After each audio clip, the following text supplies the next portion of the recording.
We are back. It's Tuesday. I'm Zach, and this is my younger brother. I know you guys can't tell, but younger brother Eric. And Eric, how you doing today? Doing great. Awesome. I have a question for you. Okay. And my question is, what is your favorite CrossFit movement? So this is not. I know that you like sprinting and this and that. I want something that that most people go, oh, they must be doing CrossFit. I love butterfly pull-ups. All right. That is Yeah. like jam. Okay. Yeah. I love the snatch, like when it comes to CrossFit, and I love it because it is the party lift. And so there's plenty of things. So I'm not necessarily the strongest person. I'm not necessarily the fastest person. Like I don't have any special talents. But when it comes to showing up into a weight room, if you can snatch a pretty good amount of weight, and so if anybody who doesn't know, this would be like bringing a barbell over your head and usually catching it in an overhead squat. All right, this is going to cripple a lot of people, and Yep. not cripple like for real hospital, but it's one of those things that you can't just do. Anybody can lay down on a bench and push some weight.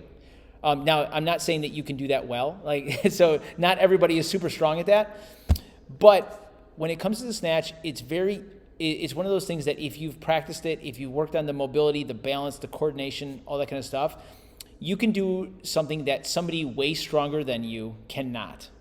Yep. And you said butterfly pull-ups. I like to think of snatching, and both of these things get a lot of criticism. And there's from the days that I found CrossFit, there was always this idea that CrossFit is cheating. And they're doing all these silly things, and yeah, well, if I practice that, I can do it too, kind of stuff. And some of that can be true, but I wanted to break down some of this stuff and go, why the heck are we doing this, and what are the benefits? Absolutely. So actually, if we just even go into let's take the butterfly pull-ups. So many people talk about how kipping in general, so using your hips for a pull-up is cheating, and let's talk about that. So what do you think about this, Eric? I think it always comes down to context. Like, what are you trying, right? With CrossFit, we are developing your fitness, which is your work capacity across broad time and modal domains. Right. So if you can, let's say, do 10 strict pull-ups, and then you start kipping and you can do 25, I have now increased my work capacity, right? Yeah. Super simple. Now from like the broad fitness world of like, I'm trying to build muscle, I'm trying to build strength, trying to build endurance, like those benefits are there as well. Like I took a long time not doing any kipping pull-ups, just like in the last 2 years, where I was only doing strict, I was doing weighted pull-ups, and that was it. And I can tell you that doing kipping pull-ups, like just last week, when I was in town, we did an EMOM with 10 kipping chest to bar pull-ups each round. And I think I was more sore from doing 50 kipping pull-ups, than I would be doing 5 sets of 10 weighted pull-ups, like strict. Right. Because it has the intensity. There's a higher intensity of the eccentric, right? Because you have to control yourself down a little bit as you're going that swing. So the benefits are there, and it's way more cardiovascular taxing than a strict pull-up. Right. So if your idea is pull-ups are strict every time, then kipping pull-ups look like cheating. Yeah. If the idea is these are two different things and you get a different effect, a different training effect from each, Yeah. then they're just different exercises. Right. Well, yeah, Not- like a slam dunk is cheating if it's a 3-point contest, right? And you stepped over the line. So but they were just two different things. Now, if it was just, hey, I want you to make as many baskets as possible, then yeah, guess what? That's going to be really freaking efficient. And now let's go back to that. So you talked about increased work capacity across broad time and modal domains, right? And so we sort of glossed over that, but let's break this down a little bit, because this is what we are trying to do in CrossFit. So the methodology of CrossFit is to increase your work capacity. So that means I'm going to do more work and then across time. So this is saying that, in a 5 minute, in a 5 minute interval, in a 10 minute, in a 25 minute, I want to be able to do more work in this amount of time and across as many different domains as I can. So whether it's in gymnastics, or it's throwing, or it's lifting things, it's running, it's biking, rowing. So if you take anything and you put it into a hopper, and you're rolling it up, it's like bingo, and it's like, hey, I got a 5K, and I want to be able to make my 5K better. If it comes out and it's a deadlift, I want to make my deadlift better, so I want to be stronger. And now, what if I pull them both out and I want to do my heaviest deadlift after a 5K? So how fast did I move, and then how much weight did I lift? And so now, what's that? It's 5K. Yeah. Yeah. And so this is this is what we're really trying to build. And like you were saying with the pull-ups, now there's going to be a lot of benefit of doing a strict pull-up, right? And actually, this is where a lot of your work should be. It's like, hey, how strong am I? We want to start with the basics and make sure that we have mechanics, right? Make sure that we have strength, because, yeah, doing things at velocity is a great way to get hurt if you don't have the strength already. Right. Yeah, that's to pull the theme of trick or treat. A kipping pull-up is a treat once you already have the strength. If you don't have the strength and it's your first day at the gym and you try to do it, that is a trick. Right. And you are going to tear something, like you're going to get hurt. Yeah, absolutely. And you know what? I think that a lot of times when people see these kind of things, so you see a kipping pull-up, you see a push press, a jerk, things like that, and you immediately think, well, if you just showed me that trick, like, oh, I just don't have it yet. And it's like, well, number one, can you press over your head, right? Can you do a pull-up? And actually, Greg Glassman, when he was still coaching at CrossFit Santa Cruz, Pat Barber was telling me this, that he did not believe that you could teach the kip. He thought it was just something that happened naturally. And one of the things with kipping, if you can do pull-ups, say that you can do 10 pull-ups, and now I say, now do 10 pull-ups as fast as you can. Guess what's going to happen? You're going to go down, and all of a sudden you're getting a little bit of momentum, and it does, for most people, it will happen semi-naturally. And now we're just using that to be really efficient, and like you said, to create more work in less amount of time.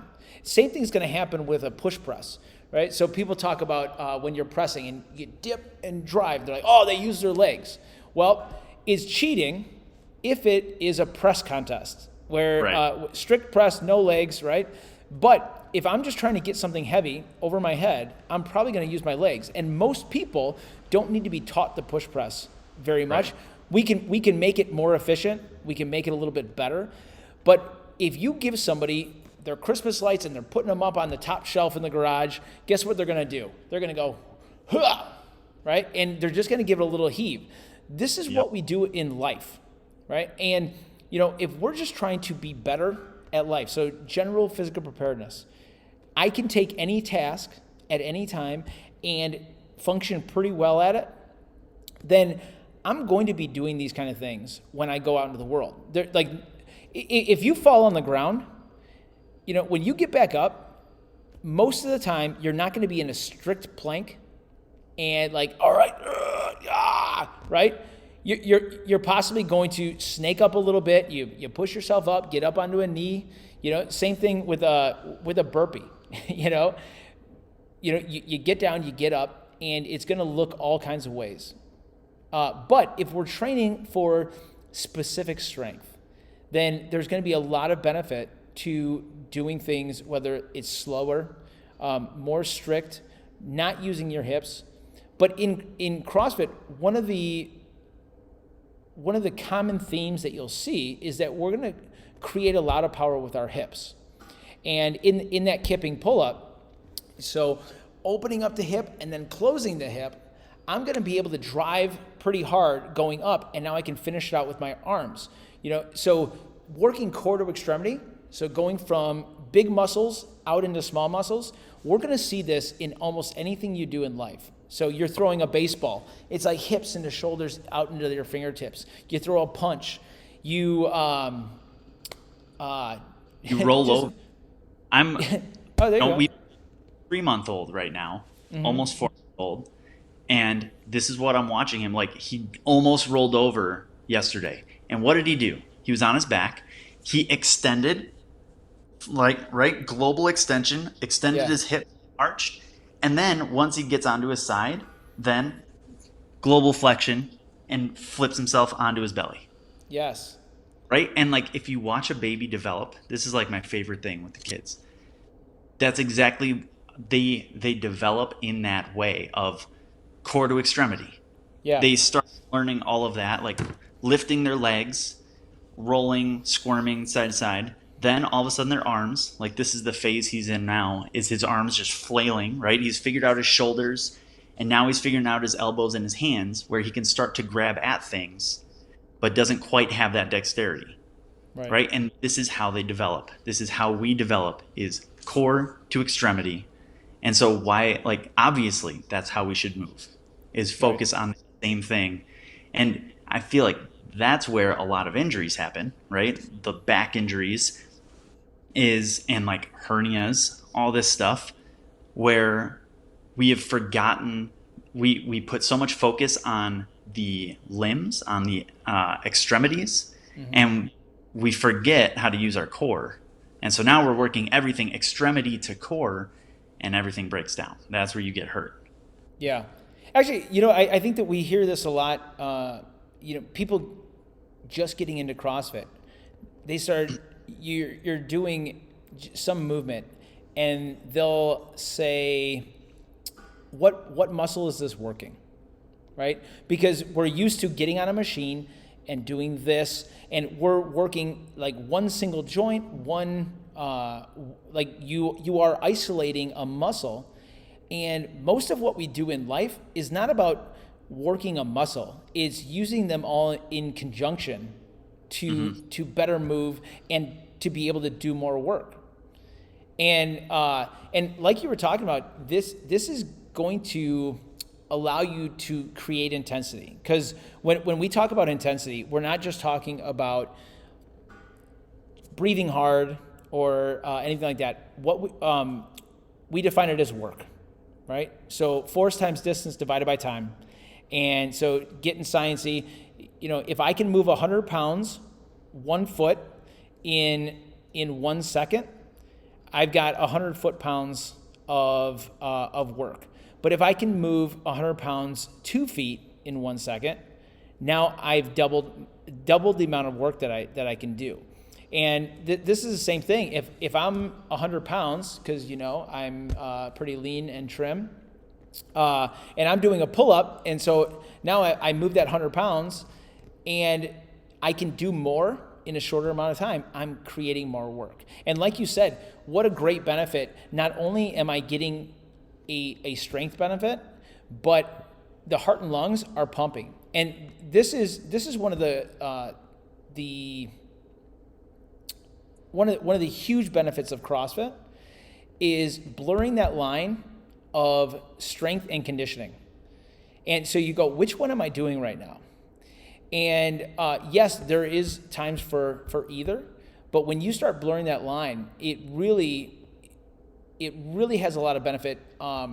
Just in life, it's like, hey, I can work really hard while I'm breathing, because I'll tell you what, if you are just great at picking stuff up, so you're a great deadlifter, it's like, let's see how you do it when you are out of breath, because it's a totally different ball game. Yeah. And if you think about, hey, I want to spend less time in the gym so that I can do the things that I want, that's a great way to get in and out of the gym in 1 hour and get everything that you need. Totally. Yeah, and it's funny. I mean, speaking of intensity, and even like another way of thinking about it is like that perceived effort, where I'm going to make broad generalizations with very little. Yes, I love it. I'm going to say that the major criticisms of CrossFit are coming from people who probably got their ACE personal trainer certification and learned tempo, like 3 seconds back, like, and because that's how you keep people safe when you're a brand new trainer. But if you look at, bodybuilders, right, who for so long that was like the opposite of CrossFit, right? I mean, they are pumping out reps like crazy, and they're going fast, right? I just saw the video of Mike Israetel, is that his name? From RP. Right. He's throwing up on leg day, right? He's not doing Fran. He's doing leg. Wow. Right? Yeah. Like, or Stan Efferding. You watch him, he's got like 500-600 pounds on his back, and he's repping out 15-20 squats. Yeah. Like, he's not taking time, not breathing. He might have more rest time between sets. He's not immediately going to a circuit and he has 10 minutes to get as much done. But their reps are the same, right? Like, they are still moving fast. They're moving with high intensity. Right. And I mean, you see the same kind of stuff if they're doing, bent over rows, where you get that heave because they're finishing the rep, right? You're getting lightweight. Exactly. You're getting more reps. You have increased your work capacity with that weight by adding that movement. And now you've moved through a larger range of motion than you would have. You've done more reps than you would have. Yeah. And you incorporated more musculature or just more body parts than just the one. Yeah. Or I mean, people doing like cheat curls, or even like preacher curls with someone lifting your hand. Yeah. What is the difference between kipping pull-ups when you can't do any more strict, or having someone lift your arm on your curls? Right. Well, and now I do think that there is a problem with some of this stuff, and it's the misapplication of it. Right. Exactly. And so, just like you said, like now, if I'm only having, actually, if you get under a barbell, and if you don't know why you're gonna have somebody help you do that, like, do all your reps. So if you get under the barbell and you're like, all right, I'm going to try, 315 because I've seen other people do it. You haven't done it. And you're like, hey, just spot me. And you're doing a 2-man lift the whole time. 10 reps. Right. Then it's like, all right, well, maybe let's go back here. And am I doing this for a specific strength purpose, which that can be really beneficial? Or am I doing this because I didn't know any better and I thought that was the only way to do it? And so same thing with a pull-up. It's like, hey, can you do a pull-up? And do you have that strength? And do we need to increase that intensity, or is doing 2-3 reps at a time the intensity that you need? And that can be totally fine too. And same thing, you're pressing, and do I have that pressing strength? Can I do a push-up? Can I push the barbell over my head? And now, yes, I can get actually more weight over my head when I drive it drive it over. So now we can overload that system, which that can be really beneficial too. Same thing if I jerk, and so now it's going to be jump and drop under, and now I need to have that lockout stability, right? And so this is another great reason, even just, we're doing handstands and things like that. So learning how to stabilize, and to me, with a handstand, this is great work for things like that catch and the jerk, or anything like that. So you can learn how to stabilize in a more controlled environment, and now getting lots of work in that is going to be really beneficial when you go to that lockout in any of these movements. So using these all as tools as opposed to this is the only way. Yeah, absolutely. And of course that stuff, like a handstand push-up, it looks like circus tricks, right? I want attention in the gym, so I'm going to do That's right. That's how you know somebody's a CrossFitter. They take a picture on the beach doing a handstand or a pistol, right? And the thing is that those kind of things, so handstand walking, I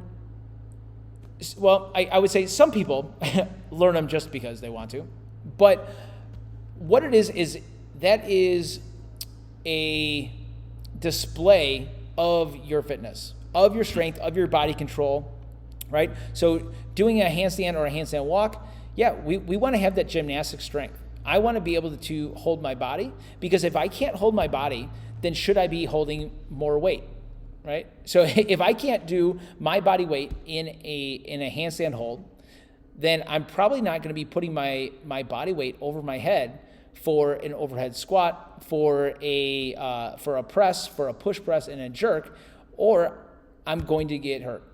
So, and it goes, I'll say, because I have had people come into a gym. Well, so if you can't hold your body weight overhead, should you be doing a handstand? There you go. People come in and they're like, oh, I want to do the one-handed handstand picture against the wall. I'm like, you're 100 pounds overweight. You cannot do that. Like, maybe someone could hold you there, but this is not safe. It's not a good idea. So yeah, you can start using these things and seeing, all right, where do I have strengths? Where do I have deficiencies? But once you have that strength and you can move, now you can move fast. And this is that mechanics, consistency, intensity mantra. And it's like, hey, I've got this. I can do it all the time. It wasn't just a fluke. And now I can start increasing the weight. I can start increasing the speed. And like we talked about with the kipping pull-up is it's speed work. It's like, all right, I can just do these more. I can do them faster. And then, yeah, go back. If you're working on strength work, then I would be doing strict pull-ups. I would be doing weighted pull-ups, etc. And we do. So at least we do it here. Yeah. Yeah. But always looking for virtuosity in these movements. So virtuosity would be doing the common uncommonly well. And this was the last tenth of a point back in the gymnastics days on the 10-point system, where yeah, they had difficulty. They did the routine great, but there was just something about it. And it's not just they got it done. It's almost go back to dancing, right? It's like somebody can do all the steps. Hey, left together, right together, boom. But that person who's got it for real, and it's like, man, they're doing the step touch. I can't believe that, right? That doesn't look like the same step touch as me. And that's where that virtuosity comes in. And it's like, hey, let's get that first, and then we can start adding on these other things to increase work capacity. I'd say work on virtuosity first and last. There you go. Yeah, I like that. Absolutely.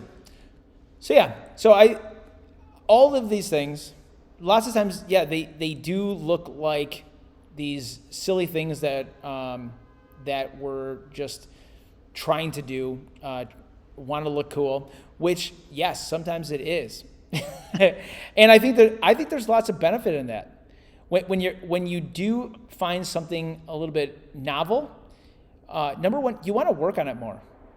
And so like for me, like handstand walking or handstand push-ups or something like that, there's something that makes you want to learn it a little bit more, because it's not just laying on a bench and like, all right, the only thing I can get better at, well, it's not the only thing, but is putting up more weight, right? But with some of these other things, whether it's snatching or cleaning or because it's a little bit more novel, you go, oh, you know what? I'm going to put a little bit more work into this. And it's just another display of your fitness. So it's like, yeah, more domains, right? Put in more domains.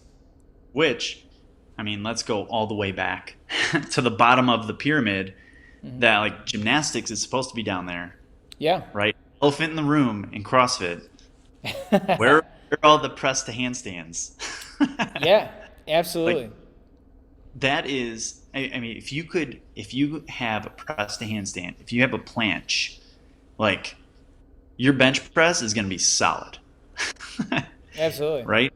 Some of the stuff on the rings, if you can hold like a straddle L on the rings or on the floor, like I think gymnastics, you could watch gymnastics in the Olympics and say, well, they're just doing a bunch of tricks. Right. Right? And be like, well, if I just learned it, then I could do it. But like, no. There's a lot of training that goes into that. And a lot of it is that like tendon development and the coordination and kinesthetic awareness that is the same for learning something like a snatch or a kipping pull-up or handstand walking, right? These are degrees, not kind, right? Yeah. Change in degrees. So yeah, maybe if you want to start learning more of these things, learning more body control, lean more into the gymnastic stuff. I know it's more sexy to move a barbell, but the gymnastics moves, then people are like, whoa, you can do that? Yeah. Well, you know what? With the gymnastics moves also, if you get somebody who has a pretty solid base in gymnastics, they do everything so much better. And you put a barbell in their hands, and holy crap, it's like you tell them do this, and they go, oh, like that, because they have balance, they have that coordination with their full body. I mean, when somebody's like sitting on those rings and they're holding, and then they just raise one leg, or you know what I mean, that is a lot harder than people think. And actually, just doing that. So, CrossFit.com had the slips for a long time, and people were furious about it. And it's like, do you know how many people cannot do that? Oh yeah, those are fun to put into a class. Dude, it's alarming how many people can't stand on one foot and want to do heavy back squats or do a clean. It's like, yeah, you just jumped and landed with a heavy weight, and it's like, hey, let's stabilize on one leg. Like our 3-year-old is showing off that she can balance on one foot and like put her pants on, standing on one foot without holding on to things. And you're a grown adult. Yeah. Yep. It's absolutely insane. But yeah, so like you were talking about with the tendons and ligaments, and this is one of the benefits of doing a lot of strict pressing also. And so even in your CrossFit training, there should be that too. We don't want to just get good at this trick. And I'm trying to think, there was something, oh, you know what? Single unders and double unders, right? Mm-hmm. So everyone wants the double unders, and then you go, hey, let's go back to singles. And it's like, what in the world? And I feel like that's very, very replicative of kipping pull-ups, but I don't have strict. Mm-hmm. And it's like, I should have all of the base, otherwise it is a trick, right? Because I need the timing, I need to be able to adjust. And if you can't do single unders, number one, start doing them again. And then start doing all the other things. So running in place while jumping rope, and side to side, and scissors, and in and out. Yeah, crisscross, all that kind of stuff. And so many people could do that as a kid, and then all of a sudden it's gone, and then they want to do double unders, and it's like, let's just go back to coordination, and there you have it. So did it in a warm up out, but I think people had to do 25 or 50, and you had to do 5 singles. You had to do it as 5 singles, 5 doubles, 5 singles, 5 doubles. Oh, that's awesome. Minds explode. we were working on the RX complex. So like RX Smart Gear, they made a complex, and it's 5 jumps and then run in place. So like 1, 2, 3, or maybe it's 4. So you go 1, 2, 3, 4, 1, 2, 3, 4, then jump on your right foot, then jump on your left foot, and then doubles, and then you go back to 8. And so you start it again. So you're doing all kinds of back and forth, and it's such a great training for just all of your basics of jumping rope, and being able to switch from rhythm to speed, and all those kind of things. It's pretty fantastic. So give that one a shot. Try and get to 20s or whatever 4s equal. But yeah. So super good. So definitely don't just do the tricks. All right. Oh, you know what's another great trick that I love is Turkish get-ups. So just another one of those things that it seems like a little bit of a parlor trick, because you put a pretty light weight in somebody's hand who's never done one before, and they get crippled by it again. Not real crippled. It's not that dangerous, but yeah, if you can do a heavy Turkish get-up, people are always like, what? So that what's that? With a barbell. Oh yeah. You know what I found is really awesome to do them with is a farmer's handle, because it's almost like a kettlebell, but it's wide, and you can put on a lot of weight and it looks really freaking dope. But yeah, so yeah, not just doing tricks. Find out why you're doing it, and make sure that you have your base. Remember, mechanics, consistency, and intensity. But yeah, there's going to be that added benefit of strength work with conditioning, blending them together, and that is one of the things that is so effective about CrossFit, as long as you're doing that well. That's the treat. There you go. That's the treat. All right, Eric, I will see you next week. All right. All right, you guys all have a great week. Talk to you on Tuesday. All right, see ya.